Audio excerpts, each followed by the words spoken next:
우리 시편 1편 1절, 2절 뒷부분이죠. 그의 율법을, 즉 하나님의 말씀을 주야로 묵상하는 도다라는 제목으로 말씀을 나누기를 원합니다. 여러분, 지난 한 주 어떻게 보내셨습니까? 지난 한 주 승리하셨나요? 잠깐만요. 제가 주말에 앉아서 되게 기분이 이상합니다. 할렐루야. 여러분, 한 주 주님의 이름으로 승리하셨으리라 믿습니다. 지난 주일 예배에서 우리가 말씀을 나눴습니다. 영적 습관, 그것으로 우리는 변화되는 삶을 살자라고 말씀을 나눴죠. 그 영적 습관, 그것을 통해서 우리의 어떠한 인간의 우리가 어떻게 변화되는지에 대해서 지난주에 함께 나누었죠. 여러분, 습관이라는 게 너무나 중요한 줄 우리가 알고 있습니다. 특별히 영적 습관은 너무나 소중하죠. 지난 한 주 여러분, 영적 습관으로 변화되는 삶을 사셨는지요? 우리에게 주어진 너무나 감사한 그 영의 스위치를 온하시고, 그 온했을 때 하나님께서 우리에게 주시는 놀라운 깨달음, 말씀, 은혜, 그것에 대한 결단이죠. 결단의 키, 엔터키를 누르심으로 하나님과 귀한 사귐의 시간이 지난 한 주 넘치셨는지요?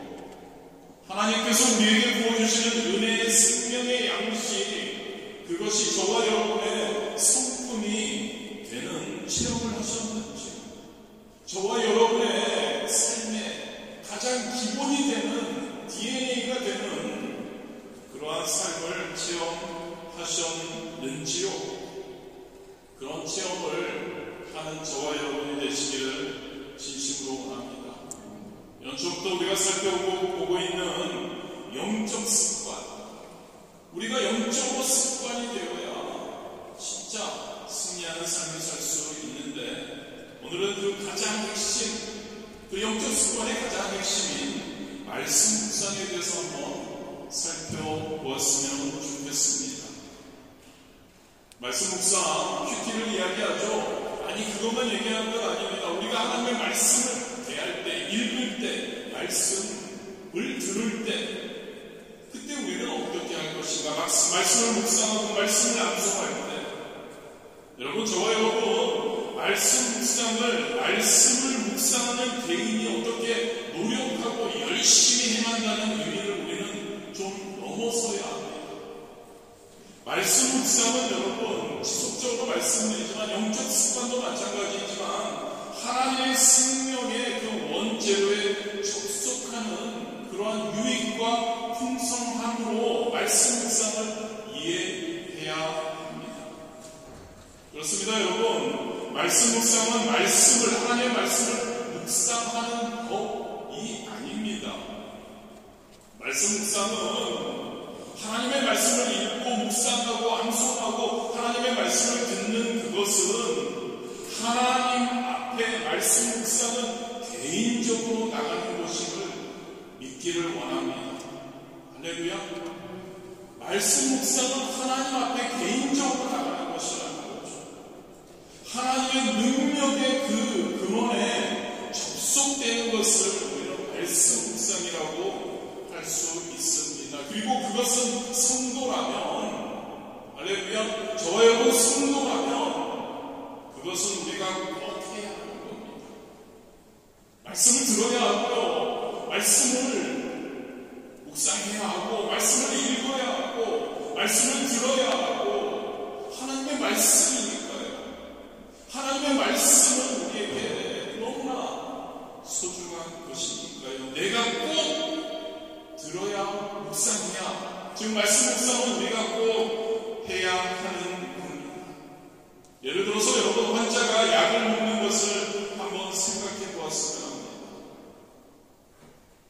이 어떤 먹는 거, 어떻게 먹는 거, 그것보다 약은 무조건 먹어야 하는데 중점이 있는 것과 같은 거죠. 말씀 묵상이. 약을 언제, 얼마나, 어떻게 먹어야 하는지는 무조건 약을 하면 먹어야 한다는 그 무조건 안에 들어있는 겁니다. 무조건 약을 잘 먹게 되면, 그런데 핵심은 어떤 방법으로보다 꼭 어떻게든 먹어야 한다는 것이죠. 이 무조건 먹는다에 그 방법들이 다 들어있는 겁니다. 무조건이라는, 아프면 무조건 약을 먹어야 되는 것이죠. 그러면 그 약의 효과를 발휘해서 이미 다 결과가 나온다는 겁니다. 성악 콩쿠르에 나가는 학생들이 불어도 아리아를 불러야 한다면,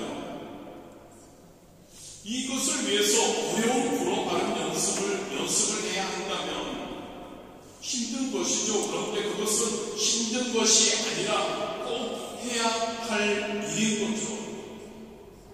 콩쿠르에 나가는 목적이 합격하고 거기서 무엇인가를 얻으려고 하는 것이기 때문입니다. 그렇습니다. 여러분, 말씀 묵상은 그런 겁니다. 하나님의 말씀을 묵상하고 말씀을 읽고 말씀을 듣고 하는 그것은 우리의 인생, 성도의 인생에서 우리가 항상 소망하는 저 천국을 얻는 비밀이라고 할 수 있는 거죠. 할렐루야. 말씀 묵상은 하나님과 함께하는 삶이라는 겁니다. 말씀 묵상은 하나님의 말씀으로 충만하고 성령 충만한 삶이 될 수 있는 비밀이라는 것을 우리가 꼭 기억하기를 진심으로 원합니다. 어떤 방법이 중요한 것보다는 꼭 해야 하는 것. 그렇다면 여러분, 우리가 어떻게 성경 말씀이 하나님의 말씀으로 우리는 여겨지는가요? 즉, 말씀 묵상으로 하나님의 말씀 그 안으로 들어가는 핵심 열쇠는 무엇일까요? 이것은 여러분, 연초부터 함께 나오고 있지만 예수님을 우리가 영접한 후에 그때부터 저와 여러분 안에 어떠한 의식이 생겼기 때문에 그 성경의 이 말씀이 하나님의 말씀으로 우리에게 다가와지는 거죠. 그 어떤 의식, 바로 성령님께서 우리 안에 거하시게 되었다는 것을 믿으시기를 바랍니다. 그렇습니다. 여러분, 예수님을 영접했다는 것은 하나님께서 나를 위해 예수님을 보내주셨고 십자가에 그분을 못 박으셨고 그분의 생명을 주셨다는 십자가 은혜가 믿어지는 예수님을 영접하는 것은 체험인 겁니다. 그때부터 우리 안에는 이 은혜가 오는 거죠. 이것을 우리는 성령님의 내주하심 또는 복음의 의식이라고 우리는 말할 수 있습니다. 그렇습니다. 여러분, 저와 여러분이 예수님을 영접하는 그 엄청난 변화를 겪은 후에 이 의식, 복음의 의식, 성령님의 내주하심은 우리의 존재 중심에 자리 잡게 된다는 것을 우리가 항상 기억하기를 원합니다. 그래서 그 복음의 의식, 그 성령님이 우리를 이처럼 사랑하셔서 독생자 예수 그리스도를 아끼지 아니하시고 우리에게 주셨다는 그 구원의 은혜의 사건이 우리에게 항상 이 우리의 내리에 떠나지 않는 거죠. 바로 이 복음, 이 하나님의 말씀이 우리의 가장 깊은 곳, 은혜의 자리에 내려가도록 우리 인간은 설계 되었기 때문입니다. 모든 성경을, 하나님의 말씀을 이 시선을 가지고 우리는 보아야 합니다. 복음의 의미가 성령이 내주하시니 우리에게 그 말씀을 깨닫게 해주시고 그 말씀을 통해서, 그 복음을 통해서 우리는 성도로서의 삶을 살 수 있다는 그 시선, 우리가 항상 가질 수 있게 되기를 원합니다. 말씀 묵상을 우리 6단계 옆에 있죠. 6단계로 한번 구별해서 그 하나하나의 과정에 어떤 그 복음의 의미가 어떻게 들어있는지를 한번 살펴보기 원합니다. 어떤 하나의 방법의 제시입니다. 말씀 묵상을 하나님과의 인격적인 대화라고 생각하면서 한번 6가지로 나누어 본 겁니다. 가장 가장 먼저 우리는 하나님의 말씀의 자리에, 말씀 묵상의 자리에 왔을 때 우리는 들어가는 기도를 해야 합니다. 여러분, 아까도 말씀드렸지만 하나님의 말씀을 묵상하는 것이 뭐라고요? 하나님의 임재 앞에 나아가는 것을 말하는 거죠. 즉, 말씀을 내 안에 집어넣는 것이 아니라 내가 말씀 안으로 들어가는 것을 이야기합니다. 그게 바로 인격적인 하나님과의 만남을 이야기를 하는 거죠. 시편 100편 4절에 이렇게 기록합니다. 감사함으로 그의 문에 들어가며 찬송함으로 그의 궁정에 들어가서 그에게 감사하며 그의 이름을 송축할지어다. 출애굽기 25장 22절이죠. 거기서 내가 하나님께서 너와 만나고, 들어가는 기도는 연초부터 말씀드리는 영의 접속 스위치와 같은 거죠. 지난주에 말씀에 영이 하나님과 소통할 수 있는 접속되는 스위치라고 이야기했습니다.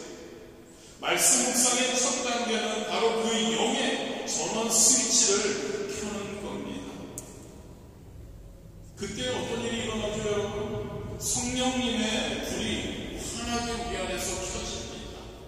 복음의 의식이 작용하기 시작하는 것이죠. 들어가는 기도와 함께 우리는 시작할 수 있습니다. 그런데 여러분, 이 들어가는 기도는 하나님께 내가 이 은혜의 보좌 앞에, 하나님 앞에 나왔음을 고백하는 겁니다. 그 주님이 나를 불러주시네, 하나님의 말씀을 대할 수 있는 은혜의 보좌 앞에 우리를 인도해 주시네, 감사한 고백으로 그 들어가는 기도를 시작하는 것이 좋습니다.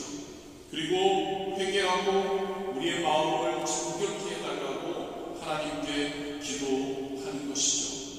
근데 여기서 조심해야 될 것은 뭐냐면, 여러분, 우리가 죄에 짓는다는 것에, 죄의 고백에만 포커스를 맞추면은 우리는 그 말씀 묵상이 내가 짓고 있는 죄만 생각하기 때문에 굉장히 어렵고 무거워지게 생각됩니다.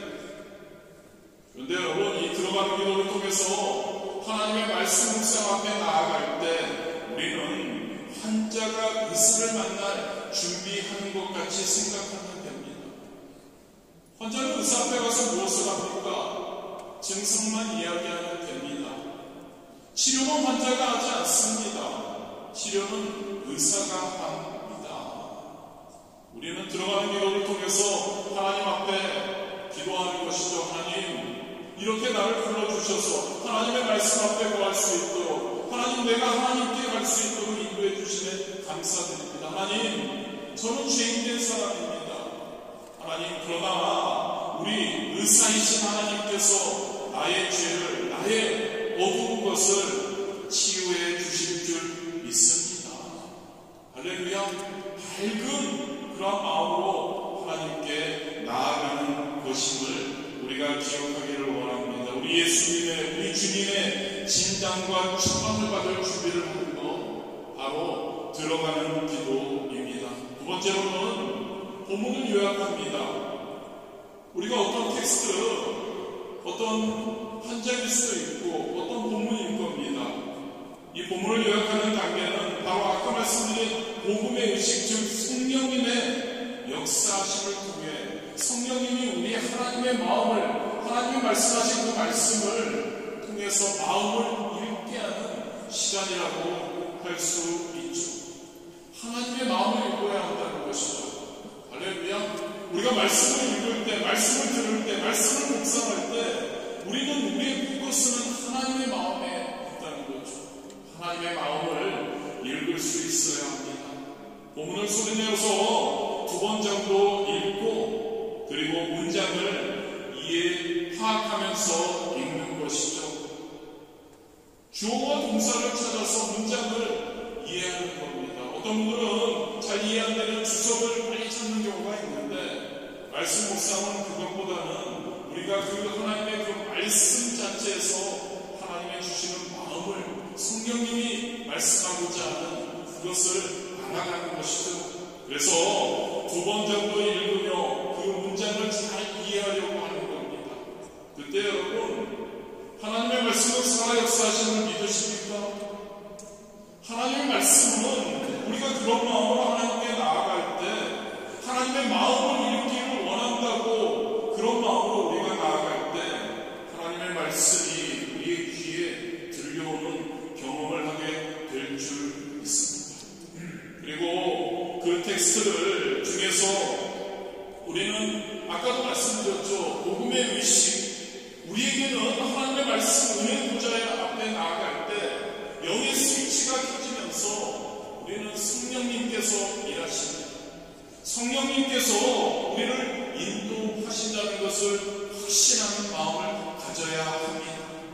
그리고 그 텍스트에서 우리가 천천히 두 번 읽어나가면서 그 중에서 하나님이 마음에 주시는 그 구절이나 단어, 그것을 밑줄을 그어 표시하는 것이죠.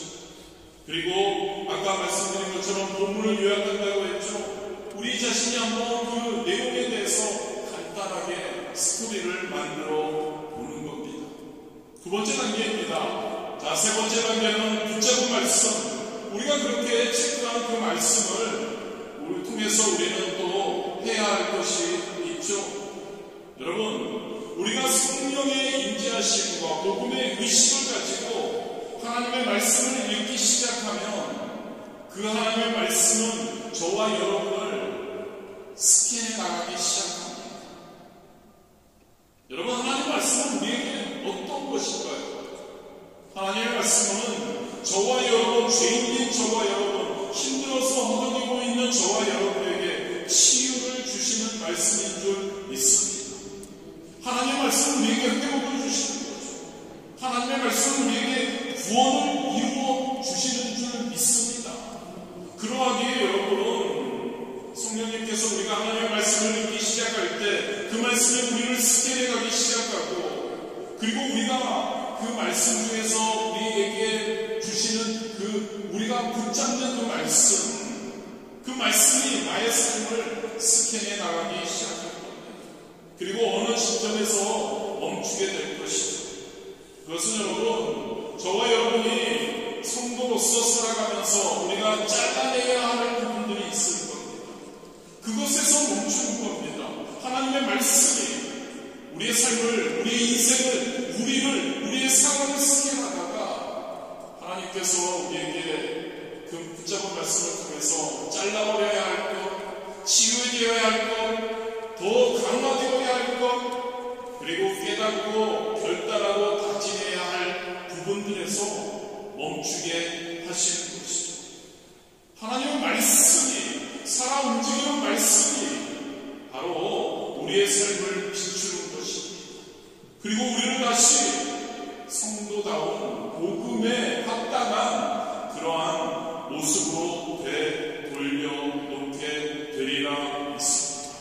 이 붙잡은 말씀은 여러분, 한 구절일 수도 있고 한 단어일 수도 있습니다. 그리고 이 말씀을 우리는 토대로 해서 묵상을 하게 되는 것이죠. 네 번째 단계입니다. 느낌과 묵상입니다. 이 느낌과 묵상은 좀 전에 우리가 스캔하는 가운데 하나님께서 우리에게 붙잡게 하신 그 말씀을 중심으로 항상 똑같습니다. 여러분, 우리 성령님께서 우리를 이끄심을 따라 말씀을 묵상하는 겁니다. 또한 우리가 우리의 삶을 그 말씀에 비추어 보는 시간이 바로 느낌과 묵상이라고 할 수 있죠. 여기서 여러분 몇 가지 원리를 한번 생각하기 원합니다. 먼저 하나님의 말씀은 어떻게 우리에게 주어지는지를 우리는 좀 제대로 알아야 할 것 같습니다. 여러분, 하나님의 말씀은, 그리고 우리가 붙잡고 나가는 그 묵상 중에, 아니면 말씀을 듣는 중에 우리가 붙잡고 가는 그 말씀은 우리의 생각에서 오는 것이 아님을 기억하기를 원합니다. 하나님 그 말씀은 살아계신 생명의 우리의 주님으로부터 오는 것임을 꼭 기억해야 합니다. 그리고 그분의 생각은 우리의 생각과 다르다는 것이죠. 그분은 선하십니다. 할렐루야, 얼마나 감사하죠. 그분은 좋으신 분이십니다. 그리고 그분은 우리에게 자비로우신 분이십니다. 그 주님께서, 살아계신 주님께서 그 말씀을 우리에게 주신다는 거죠. 기대하며 우리는 묵상을 해야 합니다. 그리고 그 말씀은 여러분, 하나님의 말씀은 하나님과의 1대1 관계에서 찾아옵니다. 하나님의 말씀은 철저하게 개인적으로 온다는 것을 우리가 기억하기를 원합니다. 하나님 말씀을 묵상할 때 내가 아는 어떤 다른 사람에게 하나님 말씀이라는 그런 생각을 할 필요가 없다는 거죠. 하나님의 말씀은 무조건 지금 현재 내가 하나님 앞에 은혜 보좌에 나와서 하나님의 말씀을 묵상하고 있다면 그 말씀은 바로 나 자신에게 개인적으로 온다는 것을 기억해야 합니다. 사마리아 여인을 만난 예수님이 어떻게 하셨나요? 그분은 예수님께서는 철저하게 그녀에게 집중하셨던 거죠. 개인적이라는 겁니다. 하나님의 말씀은 개인적으로 우리에게 다가옴을 기억하기를 원합니다. 그리고 하나님께서는 집을 나간 탕자를 기다리는 그런 인격적인 아버지시죠. 하나님께서는 죄를 긍휼히 여기시는 구원의 하나님이십니다. 하나님께서는 늘 좋은 것을 주시기를 기뻐하시는, 할렐루야죠 여러분, 그러한 아버지이십니다. 그런 사랑과 관심을 가지고 인격적으로 하나님은 말씀으로 오신다는 것을 우리가 꼭 기억해야 할 줄 믿습니다. 하나님의 말씀은 하나님처럼, 하나님의 말씀은 밝습니다. 할렐루야. 하나님의 말씀은 긍정적입니다. 하나님께서 때로는 우리에게 회개를 요구하기 좋아하시죠. 심판의 메시지를 우리에게 주시기도 합니다. 그런데 목적이 뭐죠 여러분? 회개하고 심판의 메시지는 저와 여러분이 회복되는 것을 원하셔서이죠. 저와 여러분이 구원받기를 원하셔서 아닌 거죠. 궁극적으로 그 메시지 또한 밝고 긍정적이라는 것이죠. 마치 여러분 수술 시절에 조명이 어떻습니까? 엄청 밝습니다. 어떠한 굉장히 심각한 병의 약들은 대체적으로 굉장히 강력합니다. 그런데 여러분 그것들은 긍정적인 겁니다. 할렐루야. 수술실에 그것이 밝아야, 눈이 부셔야 더 자세하게 볼 수 있는 것이죠. 어떤 병의 약이 강력해야 그 병을 고칠 수 있는 것이죠. 마찬가지입니다 여러분. 하나님의 말씀은 밝다는 것을 우리가 기억하기 원합니다. 하나님의 말씀은 긍정적인 것을 우리는 말씀을 대할 때, 하나님의 말씀을 대할 때, 하나님의 말씀을 묵상할 때 우리는 이것을 꼭 기억해야 할 줄 믿습니다. 저와 여러분에게 그렇다면 이 단계에서 하나님의 말씀이 어떻게 우리에게 주어집니까? 하나님께서는 각 개개인에게 필요한 말씀을 주실 수 있습니다. 그런데 매 순간 매번 그렇지는 않습니다. 하나님께서는 우리에게 깨닫게 하기 원하시는 것들이 있습니다.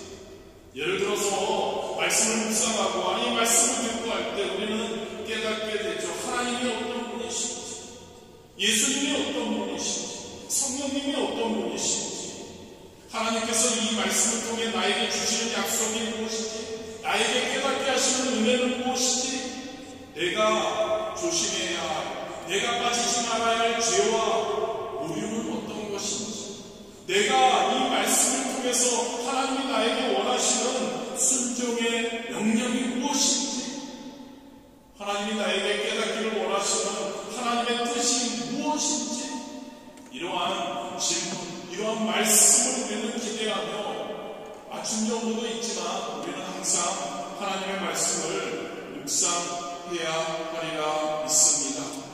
그리고 여러분 하나님의 말씀 성령님께서 감동하셔서 그 말씀이 우리 가운데 역사하기를 우리는 원해야 합니다.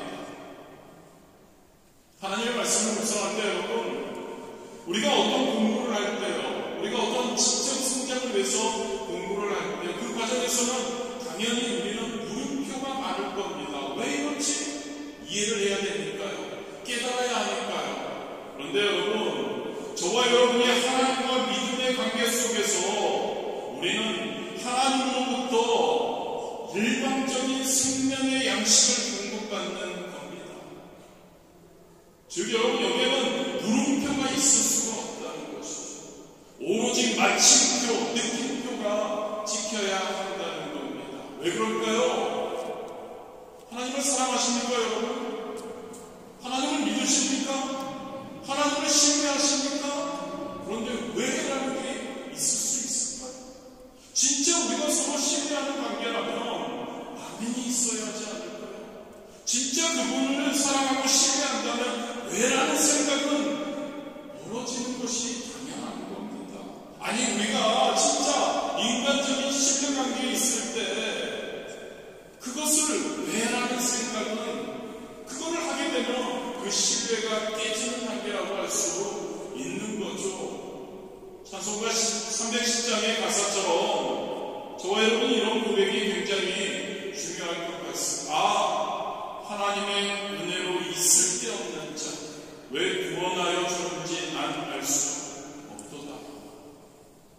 진짜 아무것도 아닌 나를 구원해 주신 그 하나님께서 하나뿐 없는 독생자 예수 그리스도를 십자가에 못 박아 죽일 정도로 나를 사랑하시고 나를 신뢰하신 분, 좋으신 분, 그분을 나는 믿는데, 나는 신뢰하는데 왜라는 그러한 물음표는 과연 어떨지를 생각해 보아야 합니다. 여러분, 그 위대하신 우리를 사랑하신 하나님께서 우리에게 주신 은혜의 선물만을 생각하고 우리가 그것을 담고 그것을 따라가는데도 우리의 인생은 짧다는 겁니다. 물음표보다 하나님의 말씀이 우리에게 다가올 때 우리는 느낌표가 할렐루야, 너무나 소중한 것 같습니다. 왜가 아닙니다. 성령님의 이끄심을 따라가는 게 그렇습니다, 여러분. 조금 이제 좀 듣기가 거북할 수 있지만요, 우리의 자아의 내관이 빠진 것과 같이 우리는 나아가야 하는 겁니다. 하나님 앞에서는 모든 일이 아멘이어야 한다는 것이죠. 단순히 무조건 예스 하라는 것이 아닙니다. 생명이 자라가고 하나님의 열매를 맺는 그런 순조로운 방향의 기적을 갖는 것을 이야기합니다. 하나님의 말씀, 하나님이 좋으신 분이시고 하나님의 나를 위해서 말씀해 주시고 하나님의 나의 인생에 하나님이 기뻐하시고 항상 우리가 행복한 삶을 살기를 원하신다고 우리가 믿고 나아가는데, 하나님이 우리에게 말씀을 통해 우리에게 말씀해 주시는데 물음표가 아니라는 거죠. 하나님이 원하시는 대로 살아가는 때만 또 우리 인생은 길지 않다는 거죠. 그런데 하나님이 말씀하신 것에 반대로 산다는 것은 불행한 것이죠. 하나님과 맞선다는 것, 절대 우리의 인생이 행복할 수 없다는 것을 기억하기를 원합니다. 그렇습니다, 여러분. 성령님의 이끄심을 따라서, 복음의 이끄심을 따라서 우리가 살아가면 합력하여 선을 이루게 된다는 것을 믿으시기를 바랍니다. 여러분, 복음은요, 너무 중요한 겁니다. 하나님의 말씀은요, 저와 여러분을 부끄럽게 하지 않습니다. 할렐루야. 하나님의 말씀은 저와 여러분의 인생을 처참하게 부끄럽게 만들지 않으십니다. 하나님의 말씀에 순종하고 하나님의 말씀대로 살려고 물론 애쓰죠. 잘 안 돼서 그게 좀 그렇지만, 그런데 여러분, 하나님의 말씀대로, 그 복음대로 하나님이 우리에게 주시는 말씀의 묵상과 말씀을 들을 때, 읽을 때 등등 하나님이 주시는 그 마음, 그것을 우리는 아멘으로, 할렐루야, 아멘으로 붙드는 저와 여러분이 되어야 할 줄 믿습니다. 다섯 번째 단계죠. 하나님의 말씀을 우리가 이렇게 느끼고 묵상하고 나서 다섯 번째로는 그 하나님이 우리에게 주신 그것을 적용해야 한다는 것이죠. 우리가 받은 하나님의 말씀 붙잡고 우리에게 주신 어떻게 하라는 그러한 깨달음, 그 적용은 하나님께서 내게 주신 그 말씀을 내 삶 속에 실제로, 이 단어가 굉장히 중요한 것 같습니다. 실제로, 현실적으로 진짜 받아들이는 것이죠. 내가 기다리던 선물 기쁘게 받는 것하고 같은 내용입니다. 이것을 위해서 내가 마음으로 확인하는 겁니다. 지속적으로 말씀드리죠. 엔터키를 누르자는 거죠. 좋은 선물도 내가 받아들이기를 결정하지 않는 나와 상관이 없는 것과 같습니다. 내게 좋은 것을 주시는 하나님께 나의 맞아요 하나님, 내가 이렇게 하길 원하시는군요, 그렇게 할게요, 긍정적인 답을 드리는 것이죠. 괜히 말씀에 순종한다는 그 표현보다 분명한 우리가 마음의 선택을 했다는 것을 이야기합니다. 예수님은 우리에게 요한복음 14장 21절에 이렇게 말씀하십니다. 나의 계명을 지키는 자라야 나를 사랑하는 자니, 할렐루야, 나의 계명을 지키는 자라야 나를 사랑하는 자니, 내가 너에게 말씀을 묵상하고 말씀을 들을 때 너에게 많은 은혜를 주고 계명과 같은 것을 너에게 주는데, 그것을 너의 삶 가운데 그것을 지켜야, 실제로 받아들여야, 너희가 그것을 선택해야 나를 사랑하는 자라고 말씀하고 있는 겁니다. 나를 사랑하는 자는 내 아버지께 사랑을 받을 것이요 나도 그를 사랑하며 그에게 나를 나타내리라. 마태복음 7장 24절이죠. 그러므로 누구든지 나의 이 말을 듣고 행하는 자는 그 집을 반석 위에 지은 지혜로운 사람 같으니라. 요한복음 15장 14절입니다. 너희가 내가 명하는 대로 행하면 곧 나의 친구라. 적용입니다, 여러분. 하나님 말씀을 듣고 묵상하고 나아갈 때 그것을 우리가 행하는 자들이 되어야 합니다. 말씀을 제대로 받아들이고 적용한 성경의 인물은 아브라함이죠. 하나님께서 아브라함에게 떠나라고 했습니다. 그 약속이 그러면 너에게 축복해 주신다고 말씀하셨죠. 그 약속이 아직 이루어지지 않았을 때 그는 하나님의 말씀을 따라서 결단하고 떠납니다. 그 결과 믿음의 조상이 되죠. 그 결과 하나님의 약속을 이룰 수 있었던 거죠. 창세기 15장 6절이죠. 아브라함이 야훼를 믿으니 야훼께서 이를 그의 의로 여기시고, 하나님의 말씀을 받고 그 말씀을 실제로 받고 선택하고 그 말씀대로 살았다는 것이죠. 반면에 말씀을 받아들이지 않은 얘는 마가복음 10장에 나오는 부자 청년이죠. 예수님을 찾아왔습니다. 그리고 예수님에게 영원한 생명을 얻는 방법을 물었죠. 예수님은 그에게 너의 재물을 가난한 자에게 주고 나를 따르라고 말씀하십니다. 그런데 이 부자 청년은 이 예수님의 제안을 받아들이지 못했습니다. 돈이 아까워서였겠죠.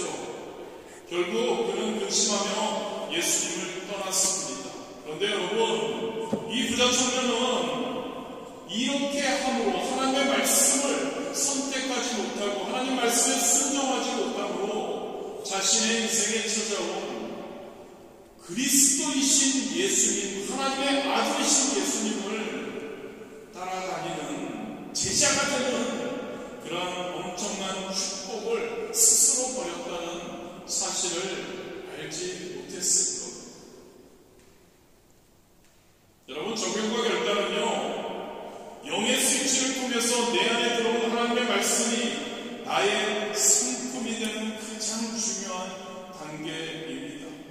지속적으로 말씀을 드렸죠. 작년에도 그렇고요.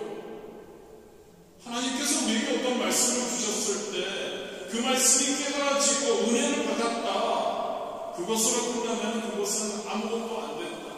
그것을 결단하고 그것을 행해야 한다. 그렇습니다. 여러분, 여기서 적용과 결단은 하나님의 말씀을 나의 성품이 되도록 하는 겁니다.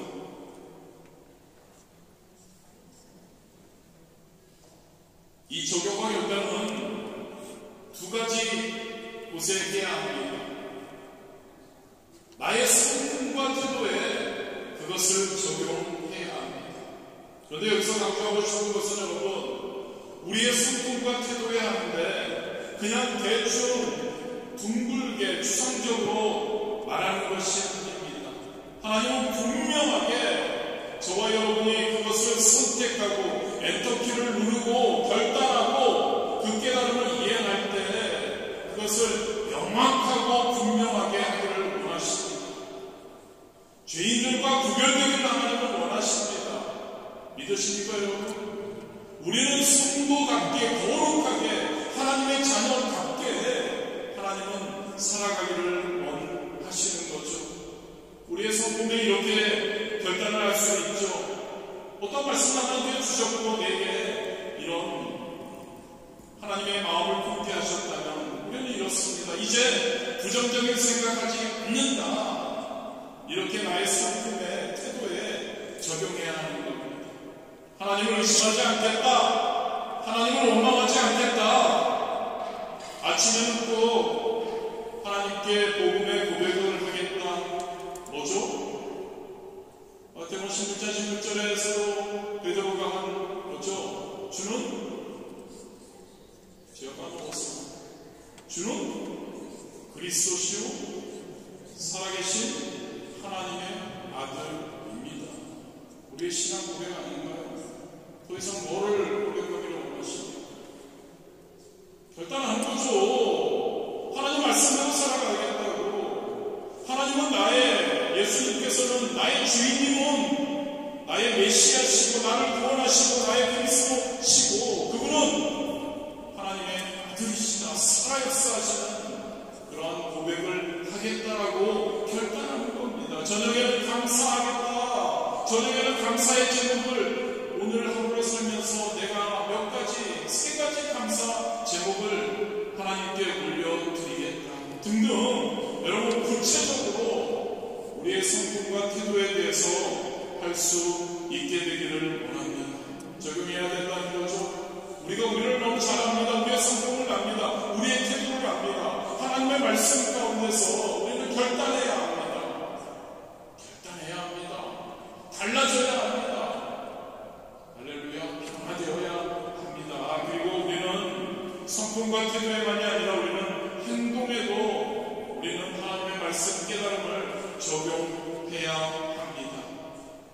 행동의 영역은 손과 발과 지갑이라고 어떤 분이 말씀하십니다.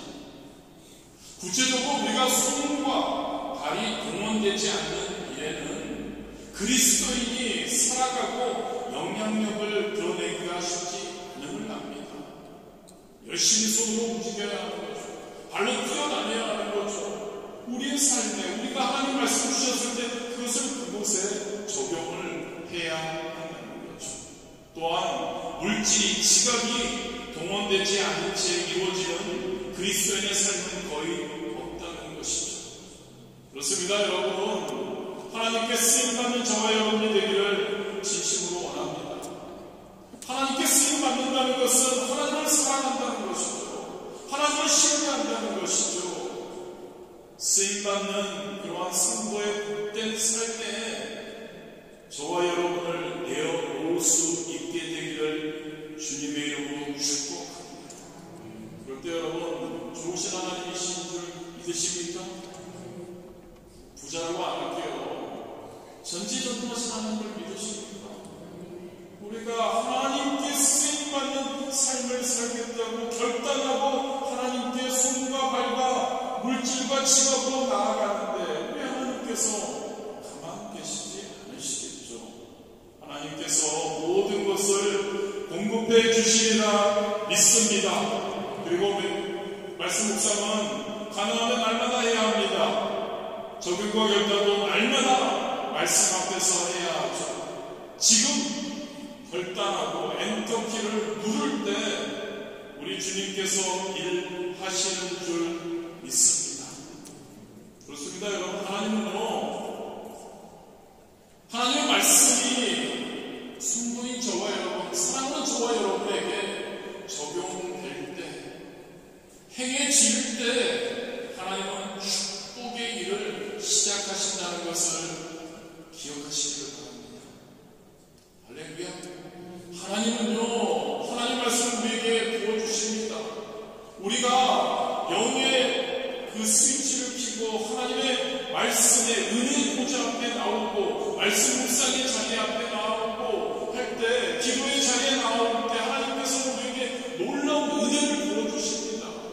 그전에는 안 부어주시고, 부어주실 때 그 은혜, 그 부어주시는 것, 그것이 그냥 거기서 머물러 있는 것이 아니라 그것을 통해 우리가 우리의 삶에 그것을 적용하고 그것을 하나님의 영광을 위해 살아갈 때 그곳에 하나님은 축복의 역사를, 축복의 일을 행하시는 줄 믿으시기를 바랍니다.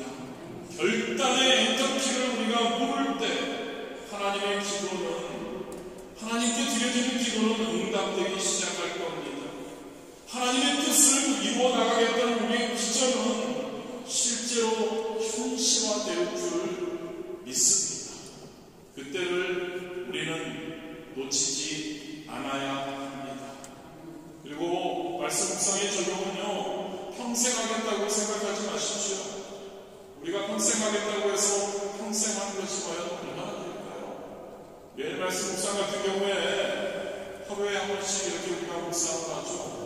그러면 그 하루만 하면 됩니다. 너무 많이 하려고 하지 마셔요. 우리가 우리 자신을 깨달읍시다. 오늘 하루만 그 묵상에 대해서 우리가 적용하고 결단하고 오늘 하루만 그것을 행해야 됩니다. 그게 쌓이는 것이죠. 매일매일 하루만 행할 때 우리의 삶의 전체가 놀랍게 변화될 줄 믿습니다. 이렇게 우리가 적용까지, 결단까지 하고 마지막으로는 올려드리는 기도입니다. 여러분, 말씀 묵상은요, 하나님과의 교제가 목적이죠. 하나님과의 소통이 목적이죠. 어떠한 사람을 대상으로 하는 것이 아니죠. 그런 의미에서 여러분, 이 매일 말씀 묵상을 하기 위해서, 빠지지 않고 하기 위해서 함께 나누는 것, 다른 여러 그룹으로 해서 나누는 것이 너무나 중요하지만 그것이 목적이 아니라는 것이죠. 하나님과의 교제가 목적이라는 것. 그래서 우리가 깨달은 것, 우리가 마지막으로 하나님께 기도로 올려드려야 하는 것이죠. 나에게 주신 말씀, 내가 이 말씀 묵상을 통해서 받은 은혜, 나의 깨달음, 나의 결단, 그리고 나에게 그러한 것을 깨닫게 하시고 결단하게 하시면 감사하는 것, 우리 주님께 다시 올려드리는 기도로 할 수 있는 우리가 되기를 원합니다. 그럴 때 여러분, 그러한 우리의 매 순간에 매일 말씀 묵상을 통해, 말씀 묵상을 통해 하나님의 말씀을 듣고 나아갈 때 우리는 말씀으로 충만하게 되리라 믿습니다. 할렐루야. 말씀 충만한 저와 여러분이 되시기를 진심으로 원합니다. 하나님의 말씀이 성도에게는 생명의 양식이 하나님의 말씀입니다. 그 하나님의 말씀, 생명의 양식, 그 은혜, 그것을 우리는 매 순간 공급받을 수 있어야 합니다. 그래서 그것을 위해서 우리는 매 순간 그 자리에 와야 하고, 그것을 적용하고 결단하고, 그것을 통해 매 순간 행복한, 하나님 말씀으로 충만한, 성령 충만한 저와 여러분이 되기를, 그러한 영적 습관이 습관화되는